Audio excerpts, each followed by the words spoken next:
Happy to answer any questions, and we've also got Bronda available if there's any trickier financial questions. And we also have a map available that we can put up if people are just wondering where those trails are. And when it comes to the council paper, we will attach a diagram of those proposed trails for a bit of I've got a Councillor Ormsby. Do you want to raise an issue? Yeah, just a question. Thanks, Chris. Yep. Really supportive of our cycleways. Yep. But I want to ask a question about the concept design and what principles and values are incorporated in terms of biodiversity enhancement when we create a cycleway, and the design aspects. Yep. Do we, include biodiversity, vegetation, all those types of enhancements? So I can come back to you with a lot of detail on that. So we use accredited trail designers for all the trails that we put in, and they do interact with a lot of our other public open spaces.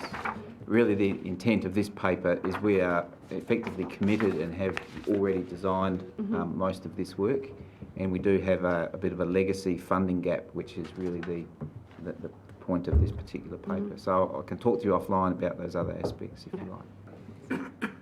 Thank you. Excuse me, Councillor Ormsby. Councillor Barker was next. And, I'm just happy to move the paper if you wish to. Councillor Van Bay? I'll second that. Yes, moving it. Councillor Foss? Yep. Questions? So we're still... We've got to keep it with questions? Yeah. Okay. I've got one. So this business case was developed in 2018? So the business case was developed back in 2017. 17. So it was signed off at an officer level within the organisation in 2018. Our investigation, our review of the funding matters is that it doesn't appear to have been incorporated in the last LTP. And so that's where, as we were getting close to constructing these things, we looked at where the budget was. It wasn't there, and so effectively that's why I'm here today. So, in your view, should we leave coastal hazard also to all the officers so that we get consensus on it? I won't offer a view on that today. No. Councillor Foss, did you have a question? Yeah, yes, I do. A few questions actually. So the loan, the cycleways themselves don't go on our balance sheet, though, do they? So some of them do. Yeah. So Vicky's role is co-funded by Napier, Hastings and ourselves to look at the network. Yeah.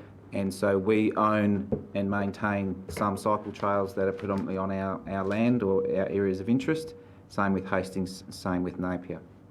Okay, but so at the end of the day, so the loan goes on our balance sheet, but no proportion of that does. We just have, often we get an operational grant from central government to help maintain them every couple of years. That comes up. So we get some grant money from government. It's not necessarily full operational grant money. So this year we've written our first asset management plan for open spaces, and we're bringing cycleways into that to have a bit more discipline around the funding matters.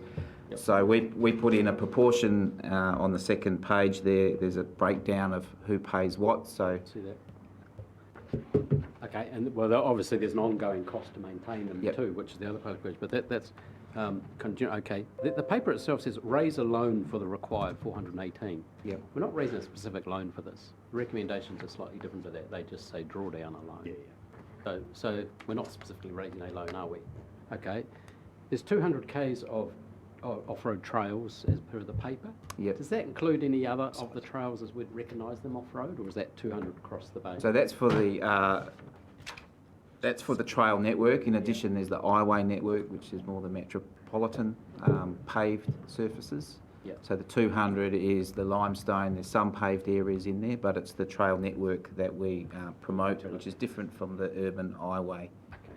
Well, when it gets to the next council, you can include that in your map. Yep. So there's 200 k's. I'm just really interested in, and then how much is planned, and then how much of that follows streams and rivers as well, of those various trails. Don't be too specific, but I'm just trying to draw, get the whole picture there. So we can certainly provide a map. This is a map of that? And it will show, we follow many of our river corridors. I can see a map, but I'm asking k's. So the analysis of the Kalamu is, and I know how many k's have trails, and how many k's have been planted, and I'm asking how many k's will be in this instance as well. Okay, so we understand. So how many kilometres of trails will be constructed? Yeah, Yep. that's right. Yep. So that would be Yep, really so we good. can add that, yep. Thank you.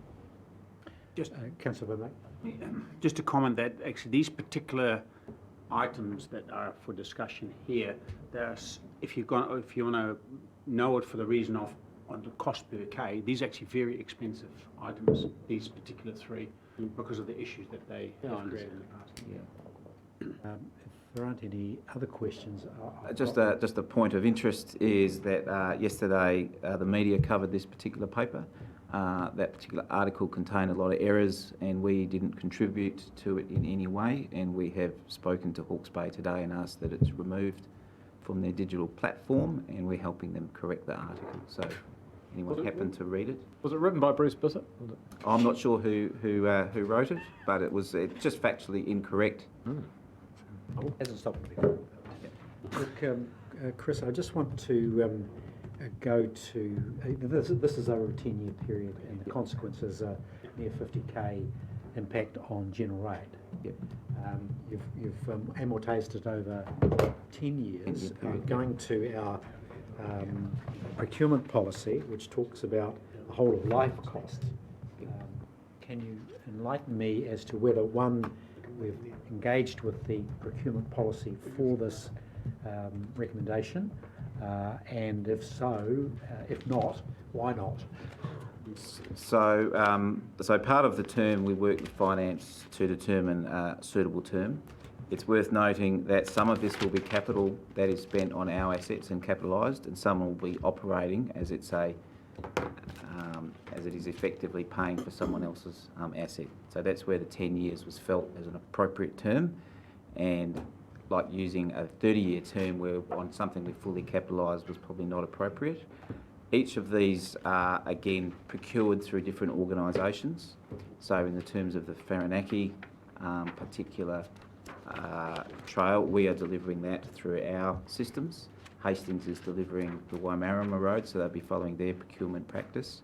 And we also have a contract with MB, which will have a whole bunch of certain criteria as well. But in terms of whole of life, so Chris will be bringing into the long-term plan for consideration more sustainable funding to ensure that the whole of life costs of our cycleways are factored in, and we actually have a sustainable funding program for the ongoing maintenance of those. So at the moment we don't have that. These have been funded in an ad hoc manner, largely from central government grant leverage, and we haven't got a sustainable program. I appreciate that.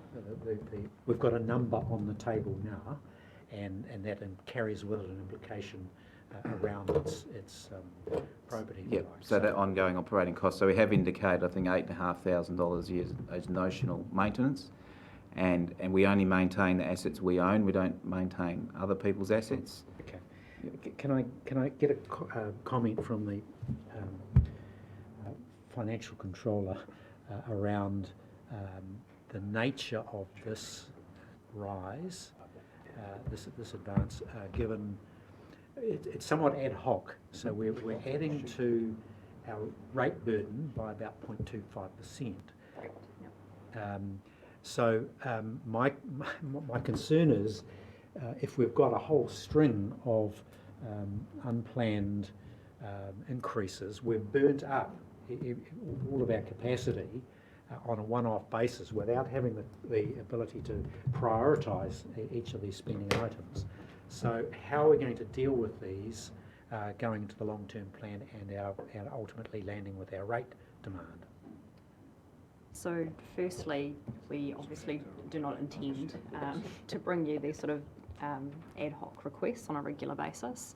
You're right in that committing to this expenditure does add $48,000 worth of general rate expenditure per annum, so that is approximately 0.25% of the rates increase.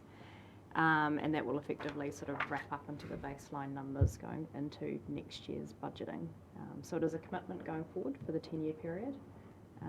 So it does need to be considered from that perspective. But we, certainly don't intend to bring you a number of these. Well, so the fact that it wasn't included in the 2018 to 2028 long-term plan is an error and an oversight. And what appears to have happened, although it's hard to get clarity from the paperwork, is that a business case was submitted to MB and it wasn't approved, but it was, the LTP was developed in parallel.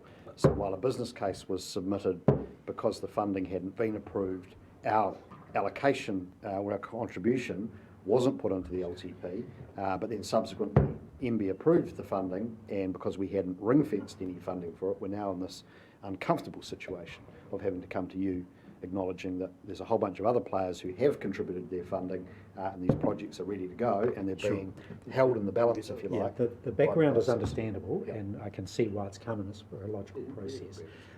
I would, however, like to see another set of numbers come back to us at the council meeting, which puts the whole proposal over. It's an intergenerational project. It'll be here for eons. I think we ought to put it over a longer term and reduce the rate burden over that time. I'd be interested to see a number that come back to us. Yep. So we're happy to do some analysis, remembering that some is operating funding and some is capital funding. So we'll look at the split. So it's got to come back to the next council meeting anyway, so perhaps if we bring back an option around a 20-year term. in Could I addition to ask 10? a question here, not to belabour the point? Didn't we have a planning day where we went through, at the headline level, a lot of these things, so we're looking at having a proper plan for parks and so on, and I would have thought this would have filled part of that.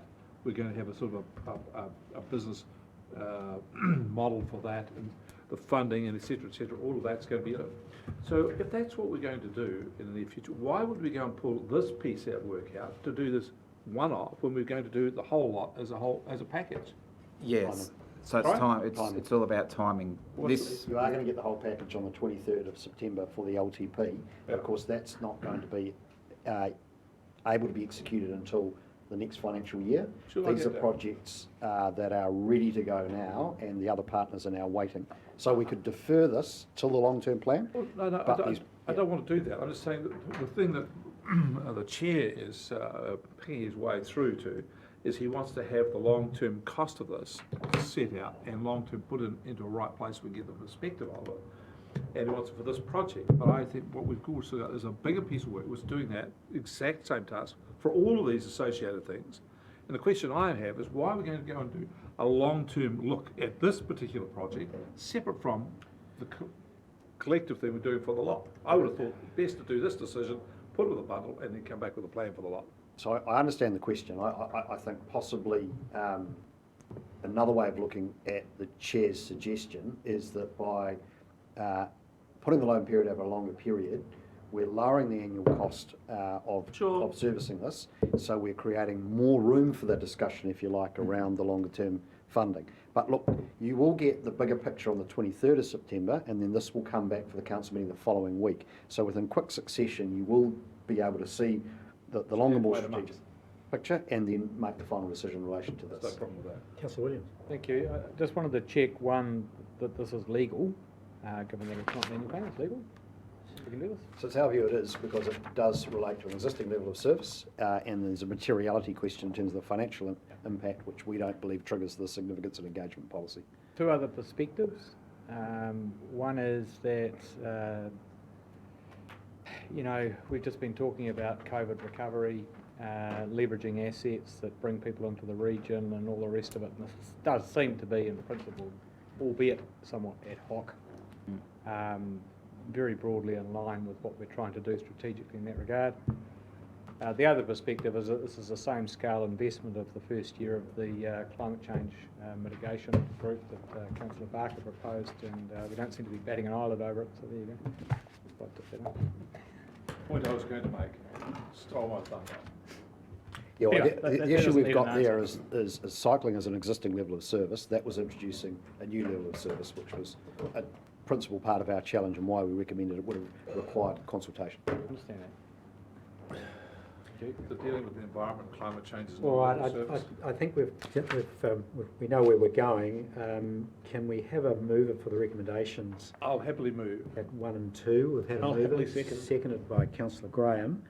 All those in favour will say aye. Aye. All those against will say no. I think that's You stole carried. my right to speak off me again. Yes, I did, It's the in third fact, time yes. today. I don't think it's Twice as impacted on the debate, Councillor. Keep it up, you're doing a great job, Chair. Anti-democratic. Look, we've got some honoured guests here that are deserving of our attention, and but we need to go into public excluded first. So do we have a mover to go into public excluded? That's Councillor Ormsby and Councillor Barker. Yes. You wish to speak, Councillor Barker? No, it's a procedural item, there's no speaking to it. No, Thank you. no, thank you.